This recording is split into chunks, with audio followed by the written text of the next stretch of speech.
Salam,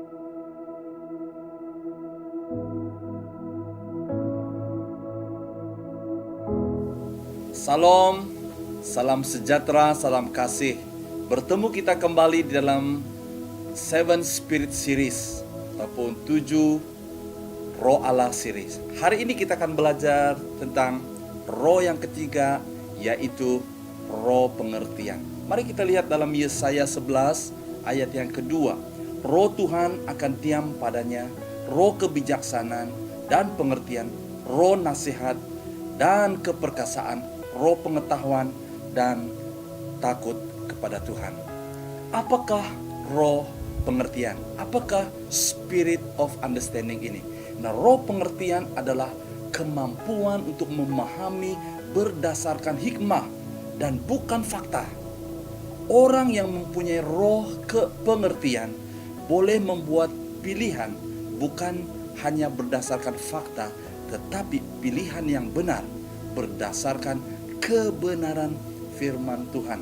Nah, bahasa asli ataupun bahasa Ibrani untuk pengertian adalah bin, yang berarti satu kuasa ataupun kemampuan untuk menilai sesuatu dari perspektif hikmah atau kebijaksanaan.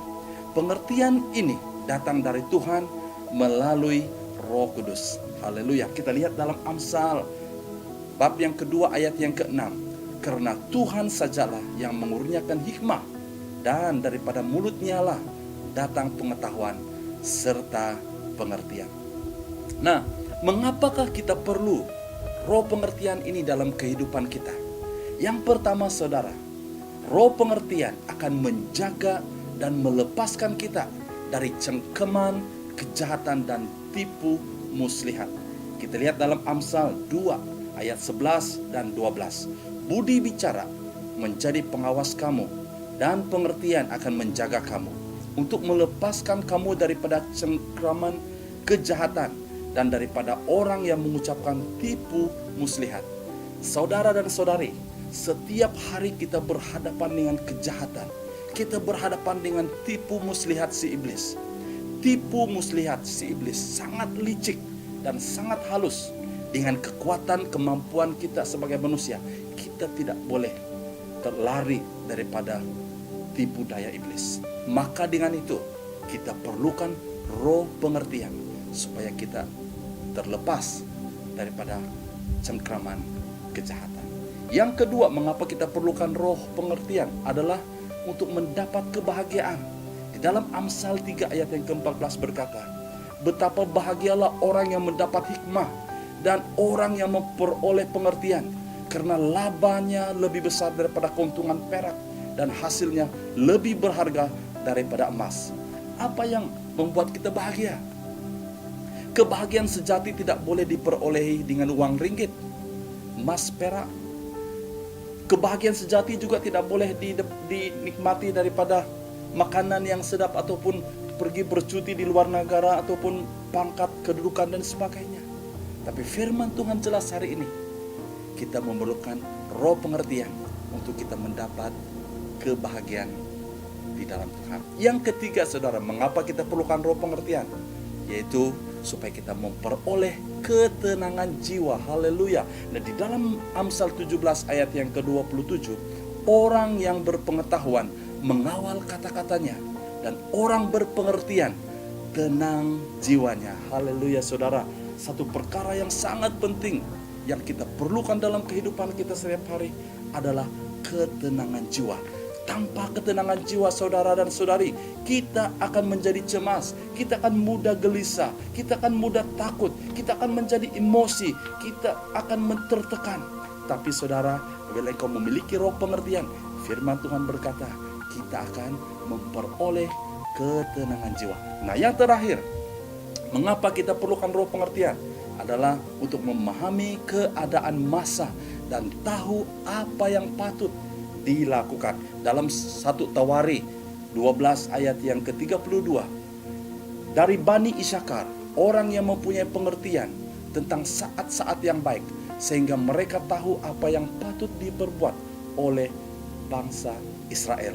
Nah, saudara, kita lihat Bani Israel dikenali sebagai suku yang boleh memahami hal-hal yang dalam ataupun deeply intuitive.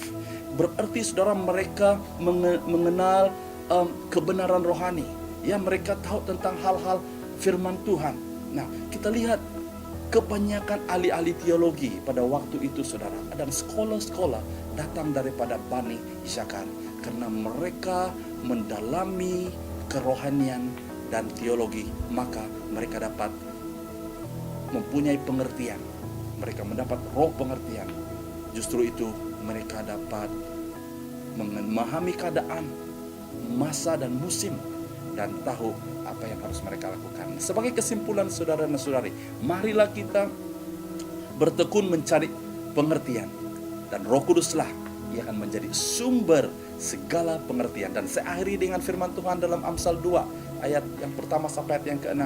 Hai anakku, jika engkau menerima kata-kataku dan menyimpan perintah-perintahku dalam dirimu, mengarahkan telingamu kepada hikmah dan mencenderungkan hatimu kepada pengertian, jika engkau berseru memohon pengertian dan mengangkat suaramu memohon pengertian, jika engkau mencarinya seperti perak dan menggalinya seperti menggali harta terpadam, maka engkau akan memahami apa artinya takut kepada Tuhan, serta memperoleh pengetahuan tentang Allah.